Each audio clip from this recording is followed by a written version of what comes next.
Assalamualaikum warahmatullahi wabarakatuh. Perkenalkan, saya Nurul Musdalifah, peserta Lacar Kemendikti Sentek tahun 2026, gelombang 5, angkatan 33, kelompok 2.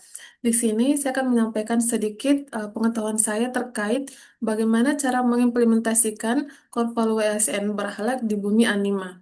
Nah, kata berakhlak itu terdiri dari 7 kata yang terbagi menjadi dua. Yang pertama terkait integritas dan pengembangan diri. Nah, untuk integritas dan pengembangan diri ini ada 4 nilai, yaitu akuntabel, kompeten, loyal, dan adaptif.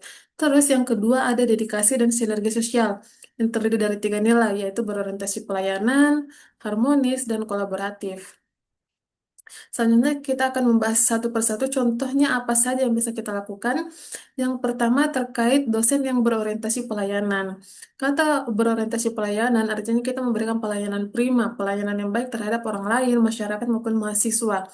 Berorientasi pelayanan ini terbagi menjadi dua kelompok besar, yaitu contohnya ada karakter dan etikat berinteraksi. Contohnya ada tiga di sini, yaitu sebagai dosen yang responsif dan ramah menanggapi kebutuhan mahasiswa dengan cepat dan bersifat hangat saat berinteraksi, melayani mahasiswa secara adil dan komunikasi tidak nyaman dalam menjalankan tiga tugas dosen yaitu pendidikan, penelitian, dan pengabdian.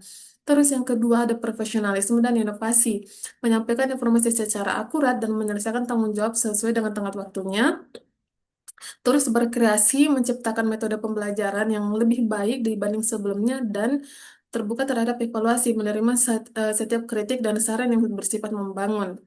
Terus nilai yang kedua di sini ada akuntabel. Akuntabel ini artinya kita berperilaku untuk menjaga akuntabilitas dan integritas di lingkungan perguruan tinggi. Contohnya, menepati komitmen akademik dan bekerja secara konsisten, bertanggung jawab penuh terhadap hasil pekerjaan dan bersifat terbuka pada saat dievaluasi.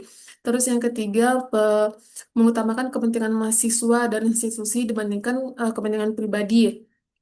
Contoh yang lainnya juga kita menolak adanya praktik suap, gratifikasi, dan praktik korupsi. Bijak menggunakan fasilitas negara sesuai dengan kebutuhannya kita dan mengambil keputusan secara netral apabila terjadi konflik kepentingan. Terus nilai yang ketiga ada pribadi yang kompeten. Kompeten artinya di sini kita tuh harus meningkatkan kapasitas diri kita, mengembangkan pengetahuannya kita. Terus contohnya juga kita bisa melakukan dialog atau pertukaran pikiran dengan rekan kerja tim dan budaya berbagi ilmu, membagikan pengetahuan dan pengalaman yang kita ketahui melalui diskusi dengan rekan kerja, dengan tim kerja maupun kepada orang lain. Nilai yang keempat ada harmonis. Harmonis ini artinya kita membangun sebuah lingkungan kerja yang positif, lingkungan kerja yang baik dengan sesama rekan tim. Contohnya apa saja yang bisa kita lakukan? Yaitu yang pertama, saling peduli, saling menghargai, tidak melihat perbedaan. Terus yang kedua, bersikap adil, berlaku adil kepada semua orang tanpa memandang latar belakang, suku, agama maupun gender. Terus yang ketiga, kita membangun relasi atau menghargai gagasan dengan kerja tim kita. Dan yang keempat, yaitu memberikan bantuan kepada orang lain secara cepat dan memberikan solusi sesuai dengan wewenang kita.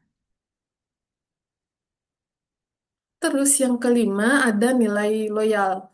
Nah, kata loyal ini ada empat yang bisa kita lakukan dalam dunia kampus. Yang pertama, memberikan pengabdian terbaik dengan mengutamakan kepentingan bangsa di atas kepentingan pribadi maupun golongan. Terus, komitmen jarak jauh, melakukan pengabdian ke Maroke sebagai wujud nyata kecintaan terhadap keutuhan NKRI. Terus yang ketiga, secara aktif menanamkan nilai-nilai Pancasila dan dalam setiap interaksi maupun kegiatan akademik di kampus dan senantiasa menjaga kehormatan, nama baik profesi dosen maupun nama baik institusi dimanapun berada. Nilai yang keenam yaitu menjadi pribadi yang adaptif. Adaptif ini artinya kita siap menghadapi perubahan dengan terus mengasah kreativitas dan berinovasi. Contohnya apa saja yang bisa kita lakukan? Di sini ada empat contoh, yaitu menyesuaikan diri dengan lingkungan kerja dan perubahan yang terjadi secara cepat. Dan yang kedua, terus belajar dan menguasai dinamika perkembangan teknologi pendukung pekerjaan, menyampaikan ide, dan terus berinovasi untuk menciptakan terobosan-terobosan yang baru. Dan yang terakhir di sini ada kolaboratif, menjadi dosen yang kolaboratif. Contohnya di sini kita menerima pendapat dan saran dari rekan kerja dalam menyelesaikan setiap pekerjaan, memberikan apresiasi kepada rekan kerja, membagi tugas secara proporsional, secara adil, dan bekerja sama dengan pihak-pihak yang terkait untuk mempercepat penyelesaian pekerjaan. Nah, itu ada 7 nilai berakhlak yang bisa kita terapkan di dunia kampus sebagai dosen ASN. Terima kasih. Wassalamualaikum warahmatullahi wabarakatuh.